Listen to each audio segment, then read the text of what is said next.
Welcome to VCR, a vintage cinema rewind. We're bringing old movies to new viewers. I'm Blake. And I'm Michael. And we're back for our deep dive discussion of Mad Max 2, The Road Warrior. That's right. We're still here. We didn't actually go anywhere. So. Yeah. Well, we left, and then our dog was brutally murdered, and our car was destroyed, and we came back. Yeah, it was a real bummer. Just when we thought we were out, they just pulled us right back in again. Yeah, fortunately, thanks to history's fastest recorded case of Stockholm Syndrome, one of our friends saved us. Okay, well, let's talk in front of the camera, talk the plot, talk the characters, and everything going on with this film, and then we'll move our way back. So, I want to talk a little bit about the opener of this film, because I think it's, stands as one of the greatest narration openers of a film ever, period. The movie itself, it almost has, a samurai feel to the opener, It's an interesting way of putting it. It's like an old samurai movie telling this story of this legend of this man and the world that we're involved in. My life fades, my vision dims, all that remains are memories. I remember a time of chaos, ruined dreams, this wasted land. Yeah, it's pretty intense. And we don't even know who the narrator is at this point in time, which is also really cool. And the reveal of that later is a very awesome reveal. Yeah, you know what? I genuinely did not see that coming. It's the spoiler section. We could just say it, right? Yep. So it turns out this whole time the narrator was the feral kid. Right.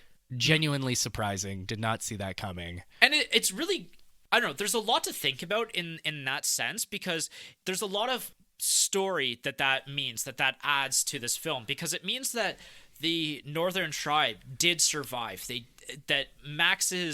What Max did for them mattered. And him reflecting and remembering on this time period in his life and the impact that it had on him as a child and later as an adult as he became the leader of their group. All of that is really, really special, and it adds a lot to the character of Max. It also kind of implies that, we're not really getting Max's story. We're getting someone else's interpretation of his story. Yeah. You know what I mean? It's Max is this... He's become this weird folk hero to the tribe. Right. And we're just getting kind of a secondhand glimpse of them. Yeah, and his story was passed down from generation to generation. Yeah. Which is really cool. There's almost like you said, folk kind of story to this, like folklore kind of feel, fairy tale vibe. Yeah, definitely a fairy tale kind of thing. Yeah, it's really cool. And the other thing, like I said before in the other episode, is that the opener with the montage and recontextualizing the first film and explaining the direness of this world and how desolate it is, it does a really good job of just plopping you into this world with giving you just enough to go off of, but not too much to feel overburdened, or all of that stuff mattered necessarily.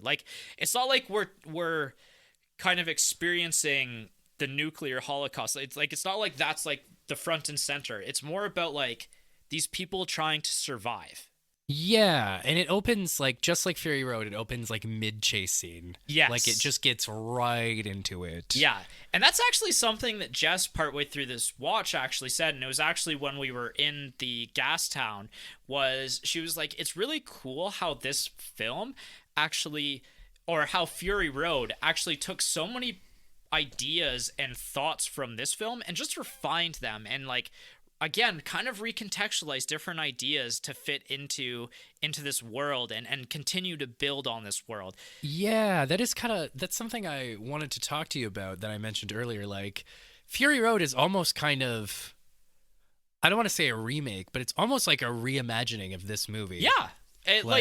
The last 30-40 minutes of this film is a breakneck car chase. Yeah, it's Fury Road. Yeah, and it's basically George Miller felt like he could do more after doing that, and so he did with Fury Road, basically. Well, it's funny in the sense that, you were saying, he felt so constrained budget-wise by Mad Max 1. Right. He made Mad Max 2, and then, 30 years later, he made Mad Max 4, Fury Road, with even more money. Yeah. So There you go.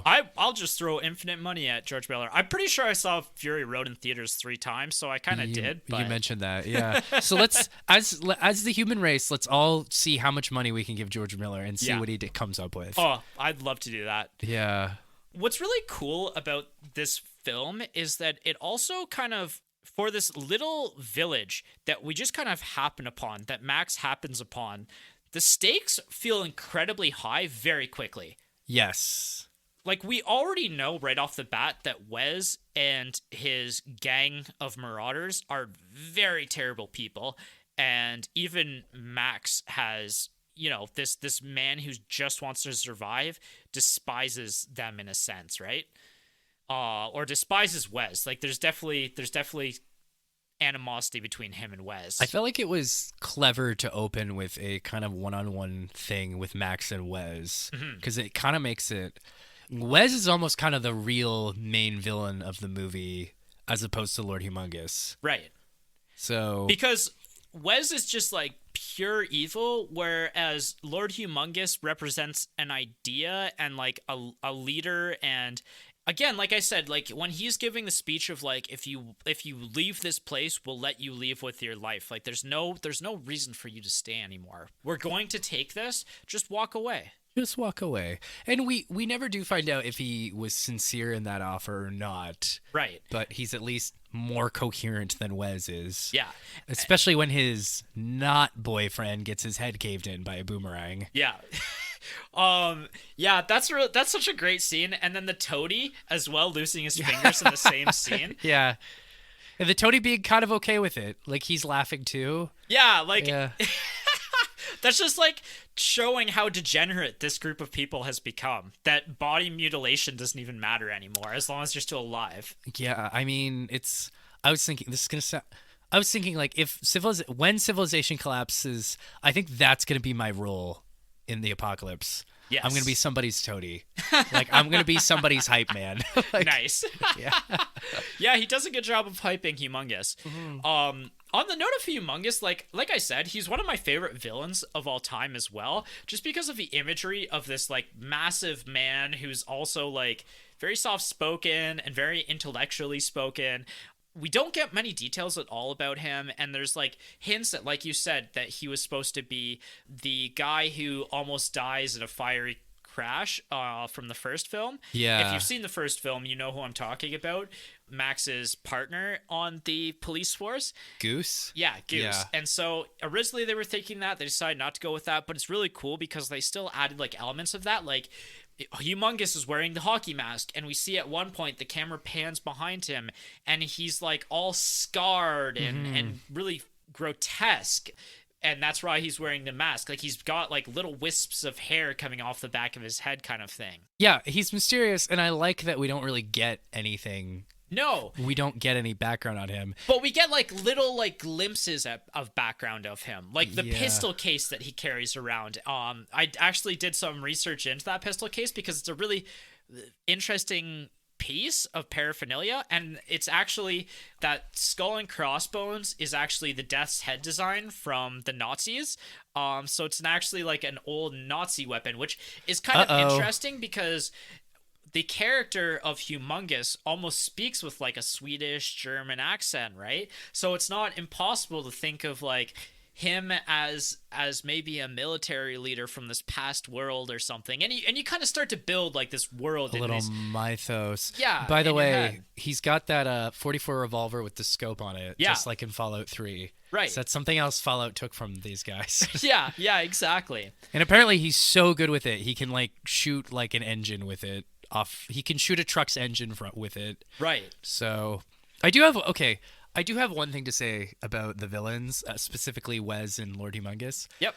If I do have one criticism of this movie, it's that I didn't really care much for the villains. I didn't really... How do I put this? I didn't really find them intimidating enough. Yeah, if that makes sense. They're, like, they're just so... Like I said, Wes is almost comically evil to a point. Yeah, I felt like Wes in particular, I really wanted more from. Okay. Like, they have that detail about how his boyfriend gets killed and then he's right motivated for revenge, and, like, they kind of set up that there's sort of like a personal almost rivalry between him and Max, but like it never really, I never felt like it amounted to all that much, or like I never felt like he was a big enough, like there's that moment when like Lord Humongous is giving his big speech and he's just standing there and he just very casually like shoots a rabbit with his wrist launcher. Right. So you're like, oh, like, oh man, this guy's bad news. Like, look at how tough he is. But I don't know. I wanted more from the character. Like I was never as intimidated by him as maybe I wanted to be, especially at the end. He's fighting on top of Max's rig, and then he kind of like flops over the hood. There's a moment where I was like, oh, is that it? Like, is he just okay? And then he comes back, he like comes screaming over the side with later. the kid. You're right, with the kid, and it's like but like it's still kind of like like Right. I guess maybe you describe him as comical evil. I found him more comical than evil. I didn't really find him as effective, and like I liked Lord Humongous too, but I kind of would have liked to have seen. The problem, I think, is that Immortan Joe was such a good villain that it's kind of hard to, like, take these guys all that seriously. Yeah. Like, the villains and, like, Immortan Joe and, like, his sons and the, like, warlords he's got with him. Like, they're so intimidating. The War Boys. The War Boys, like, it's just, that's... I'm going to say, this isn't correct chronologically, but it's a tough act to follow. Yeah, it's a tough act for me to follow as someone who saw Fury Road first. Yeah, that is completely fair. And I honestly, I would agree, and we'll talk about our personal reviews and even how this maybe fits into our rating of the Mad Max series, because I've seen all of these films multiple times at this point, except for the first one I watched the second time to kind of be ready to talk about it a little bit for this podcast. Okay. And the fact that that's the only one that I've only seen twice now kind of says something about what I feel about the first one. Yeah. Anyway, what else do I want to talk about? Oh, I wanted to talk about quickly about the them trying to get the rig back into the Northern Tribes fort is like a very chaotic and really cool scene. That's one of those scenes where like some of the details really start to pop for this world, and where that's when Jess mentioned that there was a lot of details, like the car mechanic kind of being like, you know, held up by like his little pulley system. That's kind of using himself as a like projectile weapon against somebody. Well, that's in the later scene. Oh, is it? Right. Yeah. That's the scene where it's like right before where we get the really funny scene where the leader of the Northern Tribe is like asking them like how long it's gonna take to get the truck set up, and like his it's almost like his child basically is yelling back up to him. Yeah. Like he's just like muttering things, like thinking to himself, and the other guy's yelling. And this is one of my favorite lines in the whole movie is they're like, well, how long do you need? And he's like, 24 hours. And he's like, you have 12. And he's like, we have 12. And the guy's like, tell him okay. And he's like, okay. Okay. Yeah. That was pretty funny. On the flip side of the bad guys, and not necessarily thinking they had enough depth, what did you think about the aesthetic and the design of all of the bad guys? I liked them, but I'm also kind of struggling to remember them. Okay. And I only saw the movie like 2 days ago. Yeah, that's fair. I mean, you've got like the leather-clad, the assless chap guys. The assless chaps. There's like the guys that almost look like ex-police guys with their like motorcycle kind of helmets and their leather jackets. It's almost like this aesthetic has been ripped off so many times that if you just say generic apocalypse thugs, I'm gonna be like, ding, like, oh, okay. Yeah. Like if you say think Fallout or the Borderlands series, you're probably gonna be pretty like close to the imagery of this leather, film. mohawks, spikes, fingerless gloves. Yep. The usual. Yep. Yeah. I really like the Warrior Woman's aesthetic as well, and like the characters, like the feral kid, like looking like a literal feral child, and like how everyone had their very unique aesthetic. Like the gyro captain looked very unique and had a very unique clothing.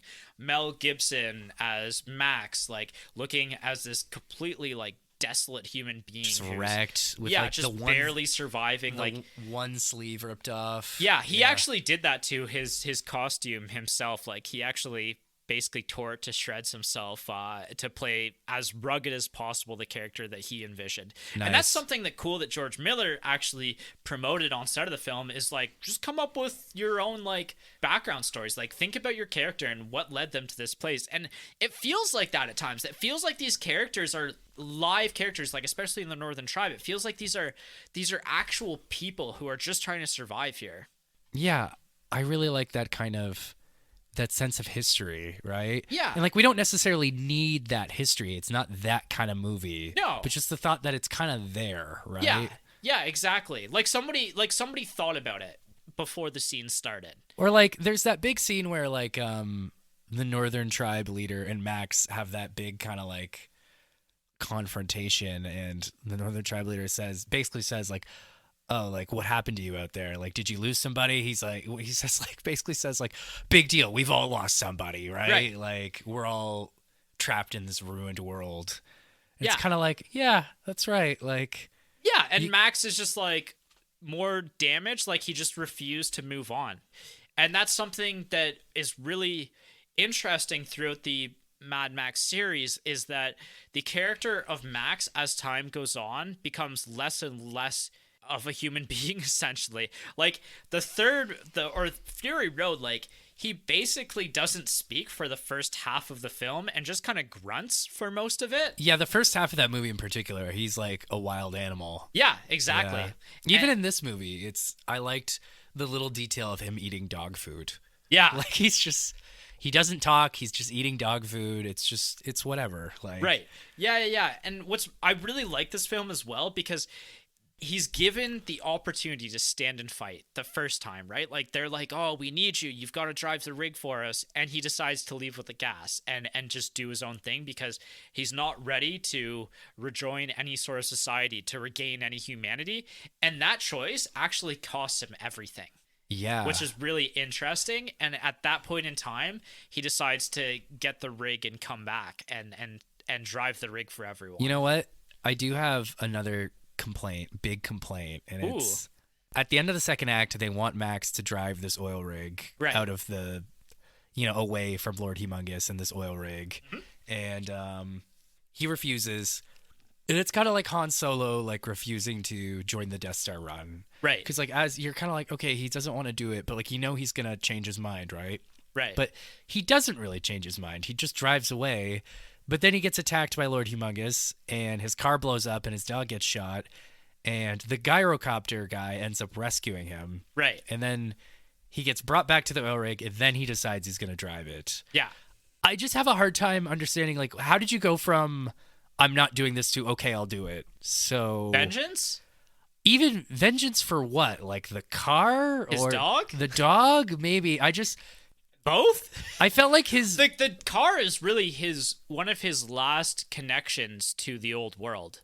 I guess so, and that's kind of hammered home a few times throughout the film that like this is the only one left in the world. Like the Interceptor is a massively important symbol to the film series, and the destruction of the Interceptor is Max's like last break from everything and anything that he ever loved.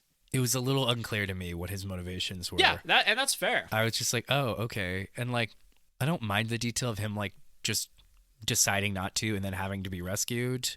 But like, I don't know, even if it was maybe this would have been cheesy, but like if there was maybe some kind of thing or just one small moment afterwards where it's like maybe I do owe you guys, maybe I should help you guys, or like maybe I shouldn't be alone anymore, blah blah blah blah. I know that would have been like, I mean, I'm sure they would have done it better than what I'm just spitballing right now, but like it's kind of like, remember how when we did The Godfather I complained that I thought Michael Corleone's character was a little vague at times, right? Like, I'm just like, I don't really get the guy. I kind of felt like that with Max at the end of the movie, where I'm like, what made you change your mind, buddy? Like, you know?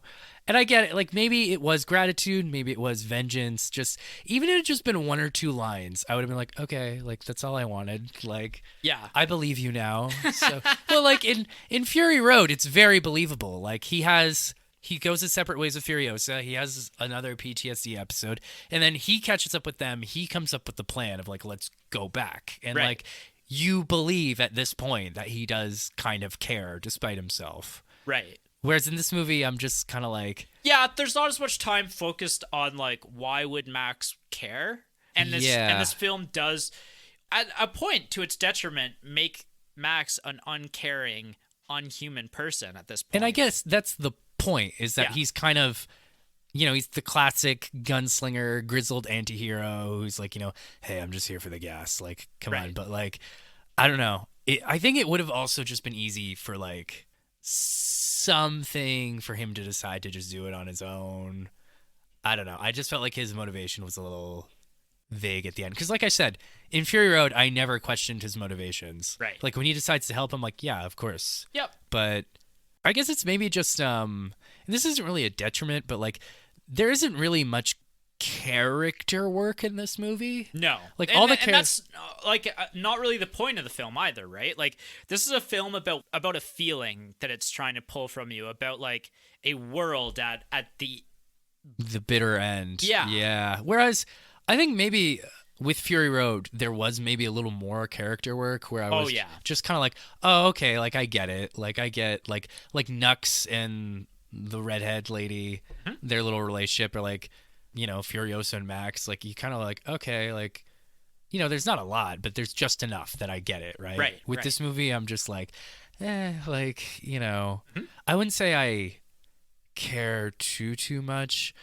about, like, all the characters are entertaining, but I wouldn't say like, I feel like I don't think I know any of them all that well. Yeah, that's fair. Again, that's not the type of movie he was trying to do, but like at the end when Max is like, I'll drive the oil rig, I'm like, okay, like what changed your mind, buddy? Like, is that the concussion talking? Like, so anyways, I just ragged on this movie for a while, but I still liked it quite a lot. Maybe there's a parallel universe where there's a cut of this movie where Max just drives off and he's not in the third act. The third act is just the other people dying without him. Yeah. And it turns out the gyrocopter was the gyrocopter guy was the true hero the whole time. What a great guy.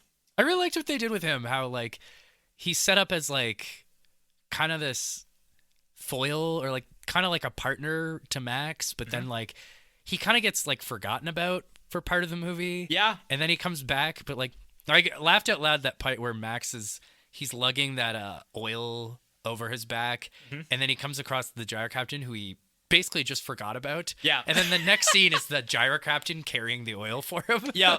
He's forced him to carry it back to their helicopter. Yeah. And then no, it's my steak. I get to eat him. Yeah. I trained him. I get to eat him. Right. And then it turns out that like the shotgun he was threatening him with was empty the whole time. Yeah. And the gyrocopter's like offended by it. Yeah. So, and then despite all that, he goes out of his way to rescue Max.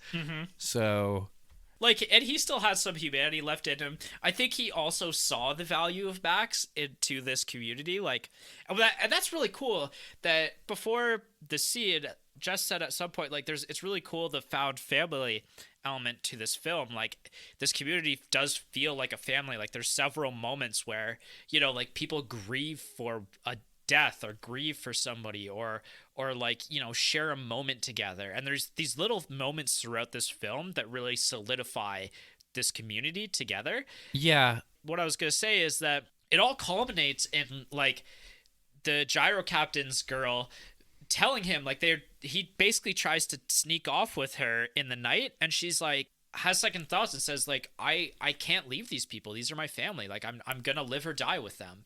Right, and then he decides to help out. Yeah. And by the way, like, I respect anyone who's willing to throw a snake at an enemy during a fight scene. Like, yeah, just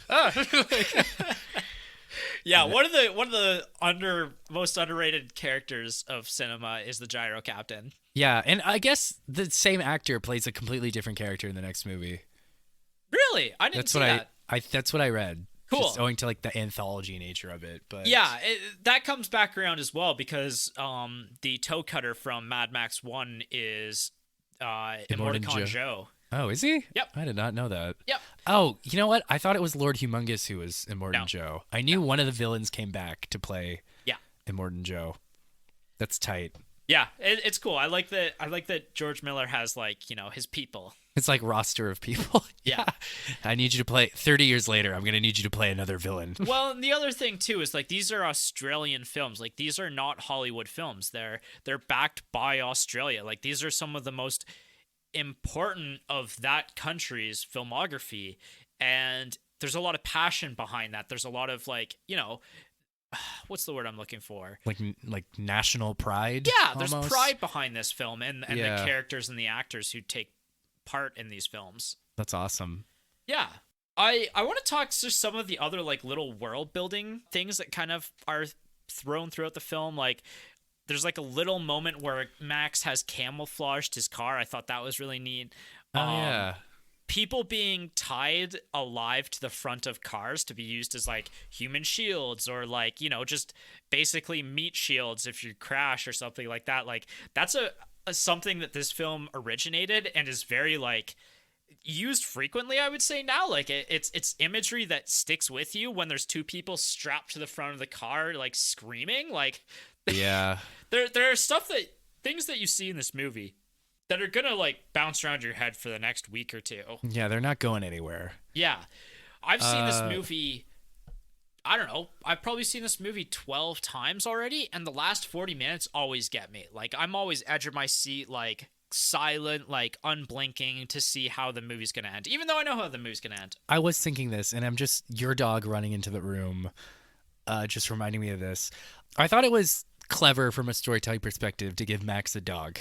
Yeah, Because it's like it's a constant little reminder that like this guy is capable of empathy. yeah, Like he is capable of connection. You know what I mean? Mm-hmm. Also, how funny is it? The first scene where he meets the gyro captain and like they're slowly trying to outwit each other. Right. And then Max just opens the door of his car and the dog tackles him. no, the gyro captain is Right. the door. Yeah, and the dog tackles him. Because he's like booby trapped his car, which is such an ingenious like plot device because it comes back later, right? When they accidentally blow up the car trying to steal his gas, and that saves Max's life. I thought having him have a dog was a really nice touch. Right. So that one scene where he's like first in the like compound with the family and they're like, "Get your dog out of here." He just picks up the dog and walks away. And the dog's just like kind of like being a dog. It's pretty funny. But yeah. It's a shame the dog had to die though, but hey. Again, that was the motivational factor that you missed apparently. I guess so. But it's funny. Like you see the dog barking at a bad guy. You see the bad guy lift his gun and shoot, and then you hear the yelp off screen, and then you never see the dog again. That was by choice. Like George Miller thought that it was more tasteful to not really show that, and he thought it was more impactful to sometimes know the violence but not see the violence. Yeah, and I agree. It's just you don't even see the dog's body afterwards. Right. But you know what? I think that was maybe a tasteful decision. Yeah. Because I think that's but probably Max harder for people. Max doesn't even say they killed my dog. Yeah, but Max says like 16 lines. Yeah, the whole I movie. know. But it just to me it was like he shot the dog out of the movie. Like Yeah. he's just out of the movie now. Well, and that's somewhat like the point of the movie in some sense is that like the movie is about like the movie is carried in some sense by the reactions and the expressions and the emotions of the characters, not necessarily the dialogue choices. Because there's even times where like the score of the film kind of overwhelms everything happening, and I really hate that in some films. And in this film, it felt like the correct decision almost. And you know what? I'm going to segue into effects and filming here actually, because I think this is a really good part to do that. When George Miller was editing this film, he actually edited it in silence. Like he did not have any audio playing while he had it muted while he was editing, because he wanted to make this a film, like a silent film almost, with like some dialogue and a score, and make it more about the feeling of the film than about the story. Interesting. It's like he wanted to see if the visuals alone could tell the story. Yeah, exactly. Interesting. Which is a really cool decision that like how many directors are able to pull that off, right? These days, not many. Yeah.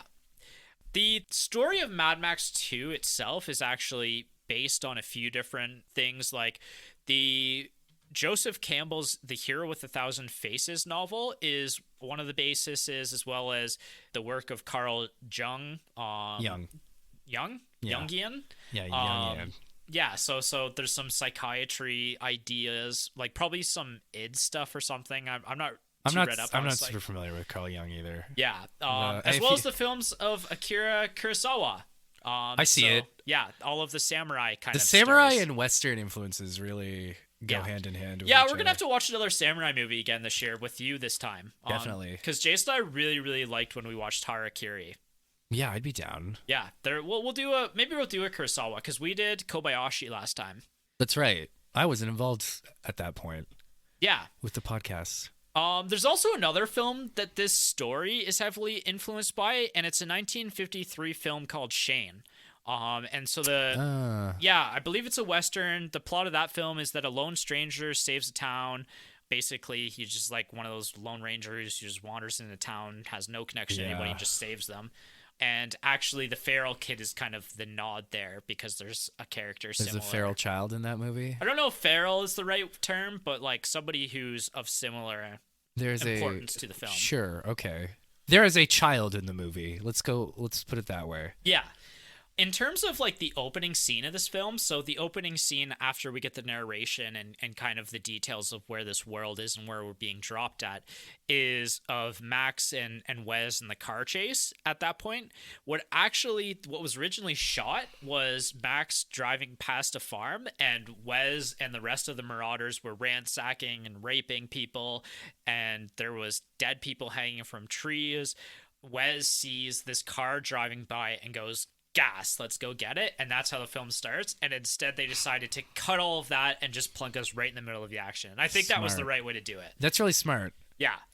In terms of like the film itself, like as a whole, the original cut of the film is much more bloody and violent, or was much more bloody and violent, but they actually had to cut a lot of those parts down because of the Australian censors at the time. And all of those scenes and sequences were completely cut and were never kept, and there's lost no to version. time. They're lost to time. We'll Damn. never see the hard R version of this film. The hard R. Well, if we give George Miller enough money, maybe Maybe in the next one. Yeah. Jeez. I don't know that we necessarily needed it because this film is pretty depraved at points. Like this is a very aggressive film. Yeah, the scene where the feral child like kills a dude with a boomerang. Yeah. I was surprised by how I was like, oh, like that guy's dead. Like, well, I mean, there's the rape scene. Like also you clearly that, see yeah. like the marauders basically tear this woman apart. That's another scene where like off topic a little, but like talking about what an anti-hero Max is. Like this is another scene where I'm like, I was watching, I'm like, oh, is it gonna be like some kind of a moral thing where like he can either rescue her or he can, at the time I was thinking like, oh, so is it like he can either rescue her or he can like get the jump on those guys and then he's gonna rescue her and that's how the movie's gonna show us that Max is actually a good guy.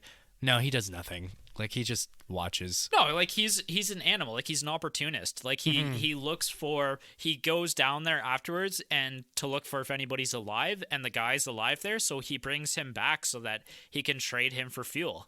Yeah, really. And then the guy's like, oh, thank you. He's like, he's like, just here for the I'm gasoline. just here for the gas, buddy. Yeah. The car, the Interceptor.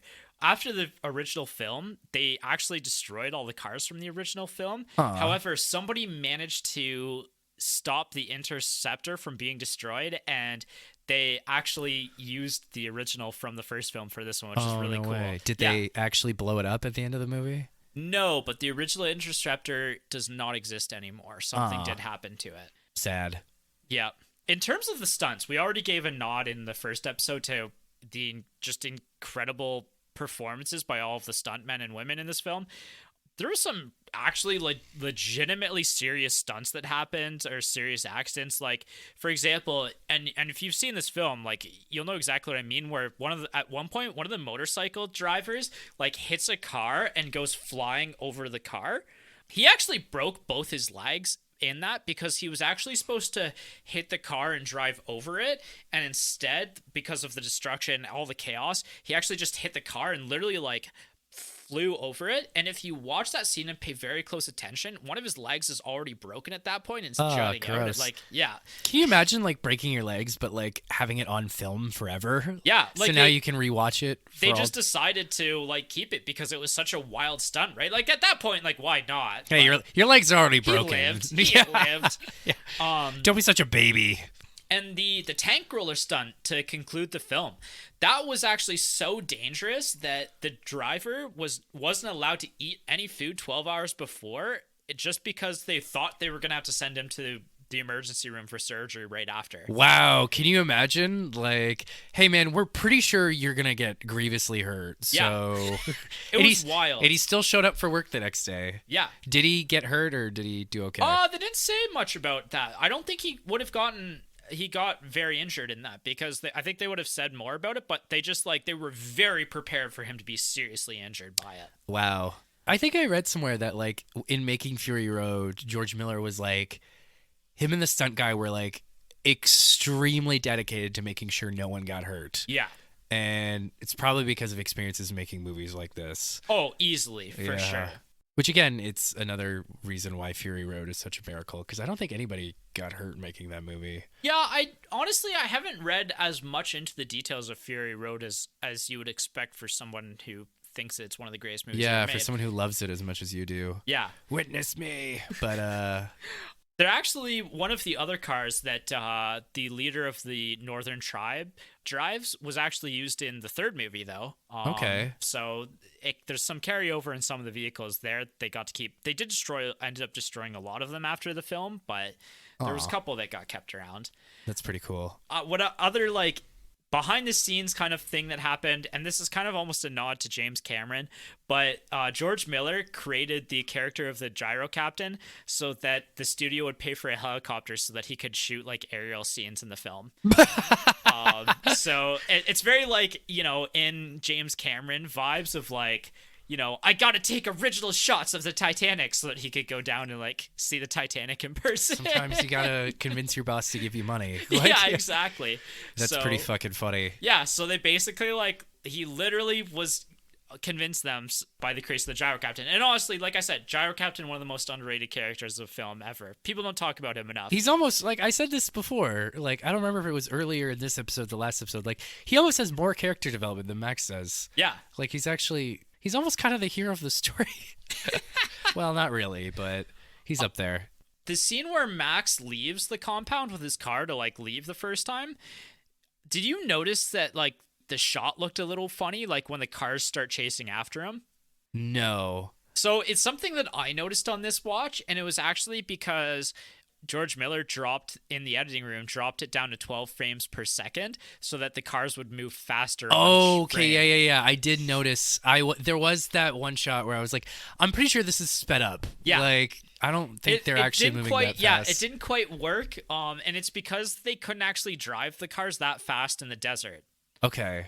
They obviously were able to speed them up for the chase scene later when they were on the actual road, but yeah, I did notice.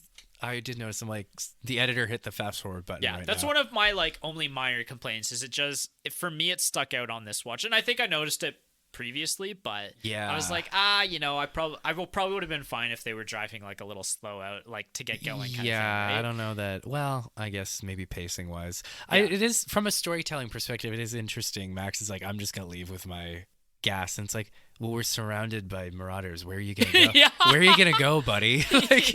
Yeah. But well, he learned that lesson the hard way. Yeah, for sure. Wes was not gonna let that slide. He certainly was not. I did like that the toady was.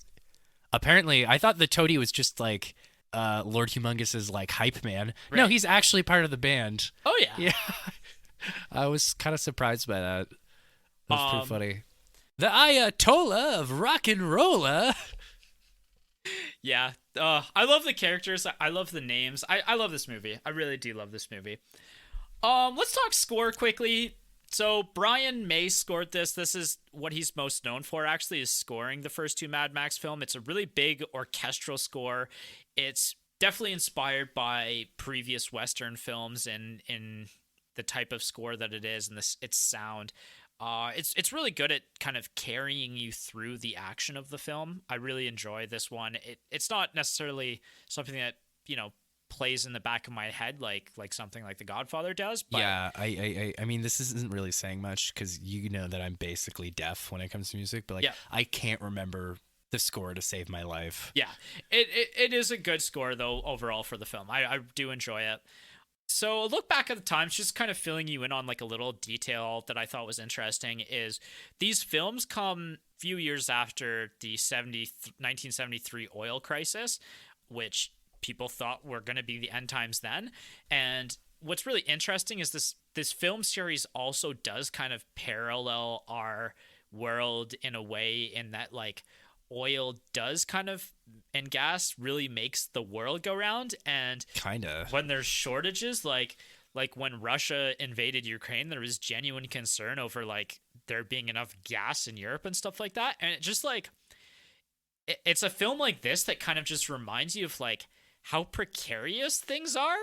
Yeah, I liked the idea that it's this apocalypse and it's everything's motivated by this one thing. Yeah. We all need this one thing really badly. So But like it's not unrealistic though. no, not even a little.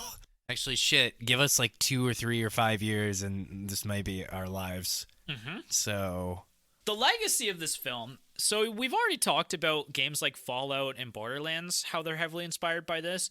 There's also the game Twisted Metal and Rage, which I have a friend who's a big fan of the game Rage. really, the one guy who's Yeah. a huge Rage fan. A lot of like inspirations to video games and video game series. Like you've already mentioned, like some of the aesthetics, like the clothing, the weapons, everything like really fits in, especially like Fallout 3. Yeah, especially Fallout 3, Fallout New Vegas, Fallout in general. Yeah, there's also a Mad Max game that came out around 2015. I own it, have played it, really loved it. Okay. It's a ton of fun, actually. If you had a working PlayStation, maybe I'd let you borrow it. Listeners, for those of you not in the know, my roommate played my PlayStation during a thunderstorm and it basically melted. So if you'd like to support Vintage Cinema Rewind by sending me a new PlayStation, Don't send him a new PlayStation. do it. Maybe just subscribe to this channel and tell your friends so that we can. Okay, in a build our couple of years, channel. when we start a PlayStation, one of it will be like if we Start have a PlayStation. When we oh man, am I already drunk? Maybe. In a couple of years, when we start our Patreon, Yeah. I mean, one of our monthly tiers will be like $400 a month. We'll get Michael a new PlayStation. Support Michael's PlayStation. Yeah, basically. If you're wondering what the Interceptor is based off of, it's a 1974 Ford Falcon. It was originally like a police car for the Victoria Police, and it's got a V8 engine in it. It's a pretty sick car, honestly. It looks pretty. It's a very iconic looking car too. Yeah. And it was only made in Australia, that particular model of Ford, so... The more you know. The directors who were heavily inspired by this film series include Guillermo del Toro, David Fincher, Robert Rodriguez, Zack Snyder, and obviously James Cameron as well. Like, I just want to mention here quickly, like, the Terminator and Terminator 2 series movies are heavily inspired by this in terms of, like, some of the leather and some of the aesthetics of the films, the action. John Connor named his dog Max after the Mad Max movie series. Really? That's a homage to the films. Okay. Not bad. And Kojima, the video game director, also heavily inspired by Mad Max in his film series. Mid-mix. Interesting. The other film, and we haven't done this on this podcast at some point, and I'm waiting, I haven't seen it yet myself, is the film Waterworld, the critically and commercially panned, but from all accounts what I've heard, that it's not completely terrible. What a ringing film. endorsement. Yeah, Like, it's not one of my cousins, who I do respect his movie choices, said that he did legitimately enjoy Waterworld, and I'm waiting for us to do it on the podcast because I really want my first impression to be for this pod. Okay. We'll do it at some point. I'm down to watch Waterworld at some point. It's like, now it's infamous for being famously one of the biggest flops of all time, yeah, right? exactly. Yeah. So we'll definitely do it at some Kevin point. Costner is a pretty good actor. I liked him in Better Call Saul. Yeah, I watched Dances with Wolves in the last 6 months, and I really, really enjoyed it. Oh, really? Yeah. He's in Yellowstone too, and Yeah, very big film or TV series right now. yeah, and apparently he's pretty good. Also, other like stuff that kind of comes from the legacy of this film. So, Mad Max Beyond Thunderdome, the sequel to this. I don't know if we'll get to it. Maybe we will someday on this podcast. It's definitely not anywhere near the top of the list of films that we're going to probably check out. But this film was intended to be the conclusion of the Mad Max story, and that's kind of why like the It sure narration feels plays. like a conclusion, doesn't Yeah, it? like the narration plays out like, and that's the last we ever saw of him. Yeah. The legend of the Wastes.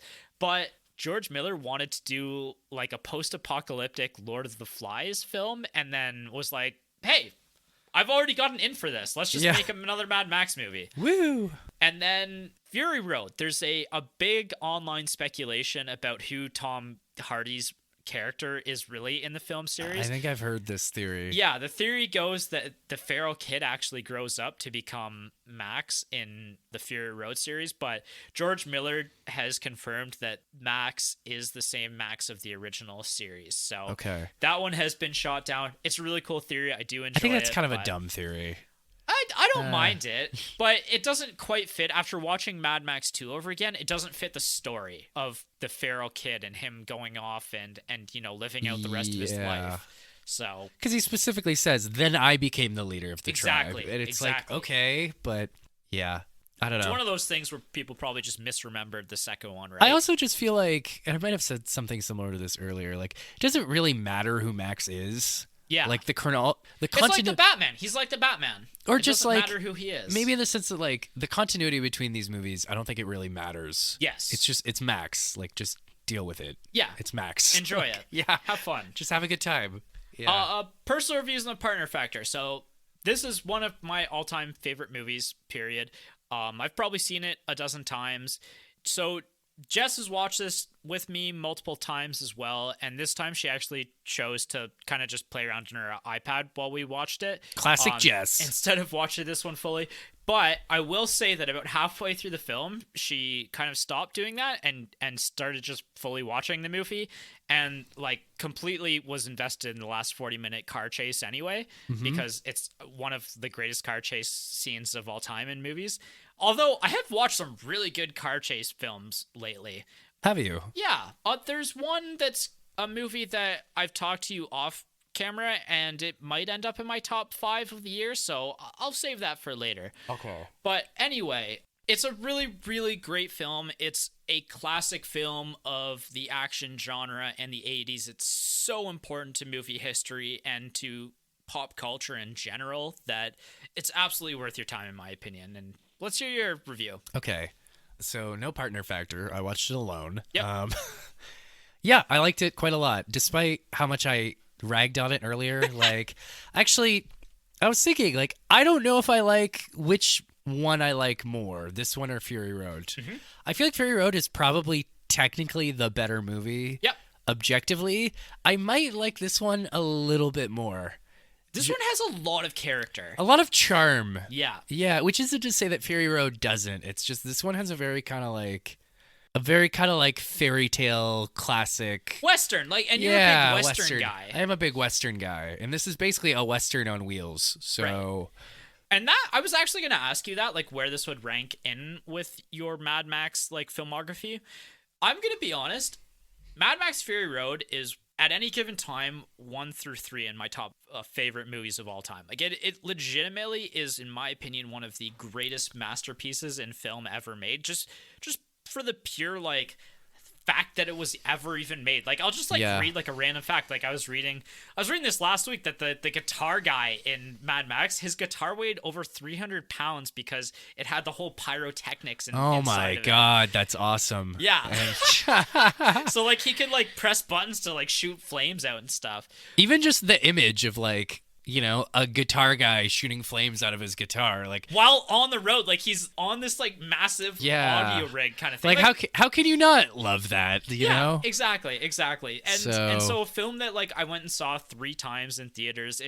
This film is, again, this is one of my favorite films of all time. It probably, Mad Max 2 probably fits in my top 20, but Fury Road holds a very special place in my heart. Yeah, you know what? I'm going to have to watch Fury Road again, like, soon, while this movie is still fresh in my mind. Yeah.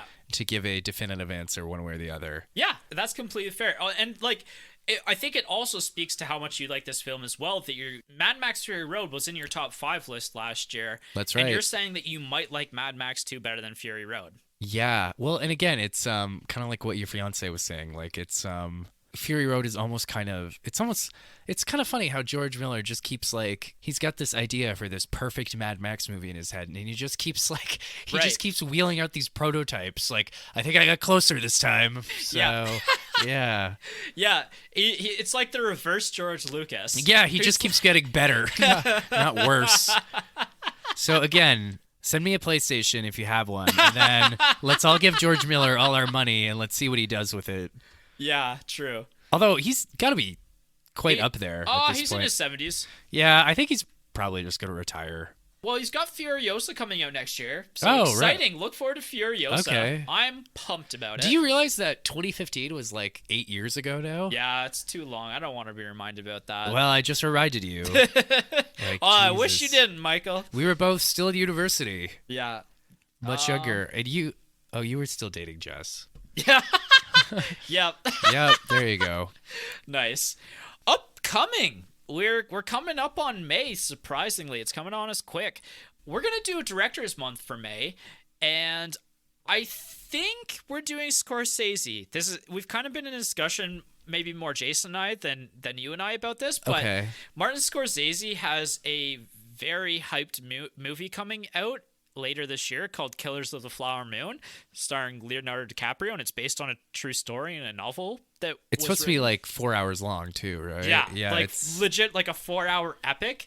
Jesus. And I think we're gonna revisit some of Scorsese's films, and what's really interesting this year is we've already done one of the greatest gangster movies of all time, The Godfather. That's right. One of Scorsese's, in my opinion, probably Scorsese's best film is Goodfellas, which is another gangster film. So I don't think we're going to cover Goodfellas this time on the pod. I think we'll have to save that for another year. Haven't you already done Goodfellas? No, we haven't done Goodfellas yet. I just told you to watch it once because I loved it. Oh, that's right. And then me and my roommate watched it. Yeah, and you loved it. I did love it, didn't I? It's one of the greatest movies of all time.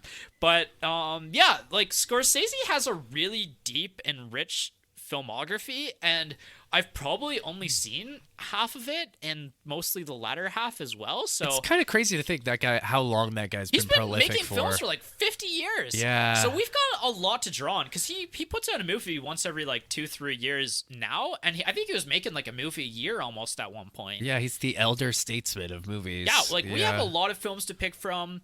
I know that on our Viewer's Choice episode, somebody had recommended Cape Fear, so that one's definitely in my mind under consideration for a film that we might do. Have you seen The Irishman yet? No, I haven't seen The Irishman. The Irishman, I've seen. Well, that's a new movie, so. Oh yeah, that's right. So somewhat outside.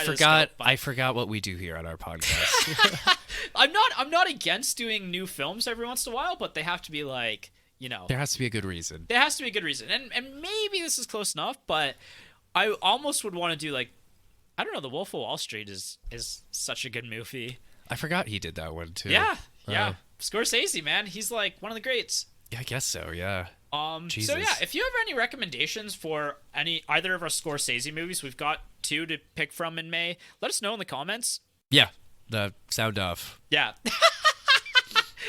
I don't know why I was waiting for you to say something. I don't know. You also didn't know why? I felt the pressure immediately. Yeah. But it's my turn to say something. All right. I think that's it then. And we'll see you on the next episode. Goodbye. My turn to say something.